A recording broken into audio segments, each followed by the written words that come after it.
Olá, tudo bem? Hoje eu venho aqui falar para vocês sobre os vários tipos de cabeça que existem.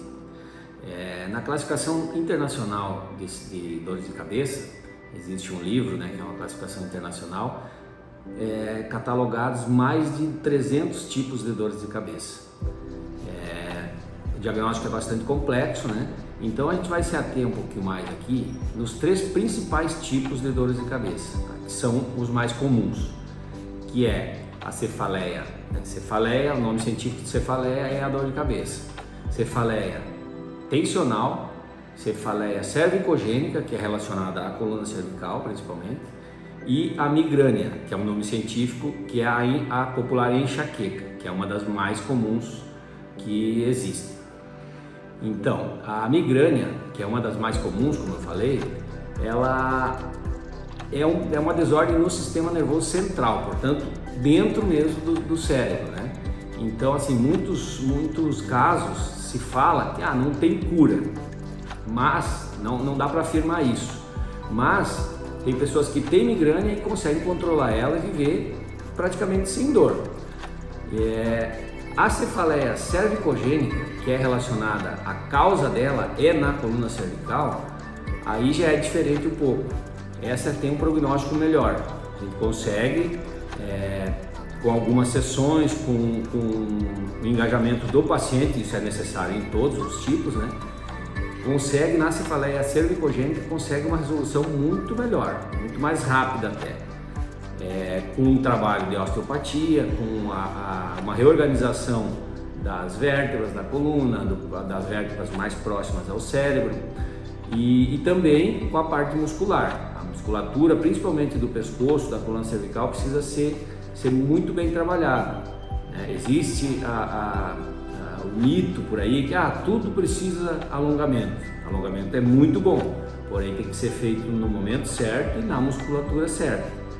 Existem pessoas que chegam para a gente com dor, com cefaleia cervicogênica, que a gente precisa desativar alguns grupos musculares do pescoço, da coluna, e ativar outros. Então não são todos que precisam de alongamento, alguns sim, alguns precisam de fortalecimento.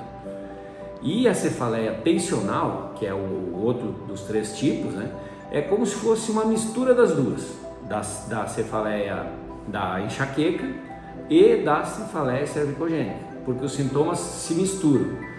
Porém, a cefaleia tensional, dentro dela, ainda tem mais 3 subtipos, no caso, que o diagnóstico é bem complexo, Então, assim, primeiro passo, saber qual é o tipo de cefaleia que a pessoa tem, para daí, a partir disso, podermos direcionar o tratamento. Normalmente é junto com o neurologista, muitas vezes junto com o dentista, muitas vezes precisa de psicólogo também, porque não é só a dor física, tem muitas coisas que envolvem, ambiente de trabalho, família, filhos, às vezes alguma perda de algum parente e tudo mais. Então, assim, muitas vezes as pessoas perguntam pra gente, eu tenho uma dor mais de um lado da cabeça, me dói mais de manhã, me dói quando eu entro num lugar que tem a luz muito forte. Então, assim, essas perguntas são bem frequentes, mas elas são critérios de diagnóstico. Assim, só para ter uma ideia, por exemplo, a migrânia, que é a enxaqueca, a dor dela é mais pulsada, como se fosse uma coisa pulsando na cabeça. A dor da cefaleia tensional é um pouco mais, como se fosse uma dor em aperto, como se tivesse alguma coisa apertando a cabeça da pessoa. E a cefaleia cervicogênica, ela varia um pouco entre as duas. Então, para ver, como o diagnóstico é bem difícil o diagnóstico, Eu costumo dizer que às vezes é mais difícil ter o diagnóstico do que tratar. Outra coisa, a localização da dor. A localização, em alguma, por exemplo, na enxaqueca, ela é mais frontal, mais temporal e é dos dois lados. Na tensional também é dos dois lados. Agora, na cervicogênica já é de um lado só. É clássico que é mais de um lado, porque está relacionado à cervical, então muitas vezes pega mais de um lado. Por exemplo, em uma atividade física piora a dor, em outra melhora, nos tipos de cefaleias. em uma tem vômito, em outra não. Então todos esses são critérios de diagnóstico, né? Outro critério diagnóstico é a pessoa que desencadeia a crise com barulho, com cheiro de perfume, de produto de limpeza. Isso é muito comum. Em outros tipos, por exemplo, na cefaleia cervicogênica, isso não interfere em nada. E na enxaqueca interfere e muito, né? A intensidade da dor, a frequência da dor, a frequência que eu digo é dias na semana, ou dias no mês com dor. Então, assim, como eu falei, o diagnóstico é mais difícil do que o próprio tratamento em si. Então, o neurologista é quem vai prescrever medicamentos quando necessário. Nós, da fisioterapia, não prescrevemos medicamentos. Então, esse trabalho multidisciplinar, na grande maioria dos casos, é bastante necessário. E o multidisciplinar que eu falo é dos profissionais, mas também do paciente, que é o principal interessado. Muitas vezes as pessoas vêm procurar o tratamento, né, e acham que é a gente que vai resolver o problema dela só. Vai ajudar bastante, mas quem tem que se ajudar também é o próprio paciente, senão não resolve. Muitas vezes as pessoas chegam que já fizeram de tudo, mas já tomaram medicamentos, automedicação. Minha vizinha tomou e melhorou, eu também vou tomar. Então, como eu falei agora há pouco, a dificuldade que é para termos o diagnóstico, como é que o mesmo medicamento vai funcionar para duas pessoas iguais, para duas pessoas diferentes?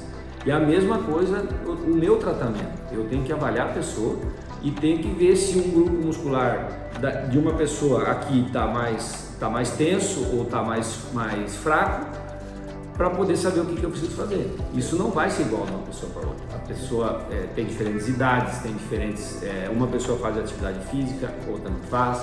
Então, assim, é muito o critério diagnóstico. Para ter uma ideia, a avaliação que a gente faz são quase 8 páginas de avaliação, para a gente poder chegar num diagnóstico, para daí sim poder fazer o tratamento mais direcionado possível. O profissional habilitado, o profissional com especialização nessa área é imprescindível para o tratamento, né? Porque assim, muitas vezes, né, a pessoa procura às vezes um médico clínico geral que pode ajudar e bastante, né? Mas em alguns casos, esse próprio médico clínico geral vai encaminhar para o neurologista, que ele sim vai saber. Como eu falei antes, tem mais de 300 tipos, então vai ter que chegar num diagnóstico exato, vai ter que conversar bastante com essa pessoa e não simplesmente a pessoa chegar numa farmácia, tenho dor de cabeça, vou tomar tal medicamento. Porque até os medicamentos são assim, tem alguns medicamentos que são de uso contínuo, né, que a pessoa vai tomar sempre, principalmente na enxaqueca, e outros que são usados na crise. A pessoa teve a crise, vai usar o medicamento naquele momento da crise. Em muitos casos usa os dois medicamentos. E aí o que acontece? Às vezes as pessoas chegam para a gente tomando errado esse medicamento. Por exemplo, tomando um medicamento que é de uso contínuo só na hora da crise. Então isso não vai funcionar. Principalmente na enxaqueca, o sistema nervoso central é um relógio, tem que funcionar muito bem. Então a regulagem disso é parecido com quem toma medicamento para pressão, por exemplo. Medicamento para pressão não dá para tomar um dia e ficar 2, 3 dias sem tomar, senão não vai ficar regulado. Então, principalmente na enxaqueca, o medicamento de uso contínuo que o neurologista prescreve é imprescindível para poder fazer essa regulagem.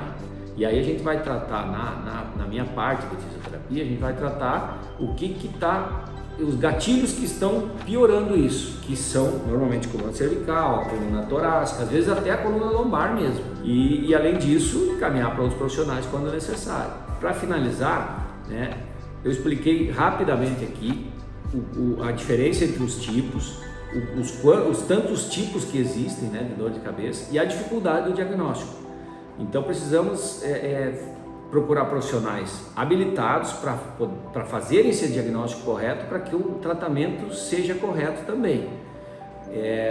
Costumo dizer para os pacientes assim, uma parte do tratamento é do profissional, mas a grande parte é do paciente também, fazer a sua parte, porque senão não vai funcionar. Eu falo na primeira sessão, na primeira conversa com os pacientes, que a gente vai fazer um trabalho em parceria, né? Minha com o paciente, com o médico, às vezes com o dentista, às vezes com o psicólogo, conforme cada caso.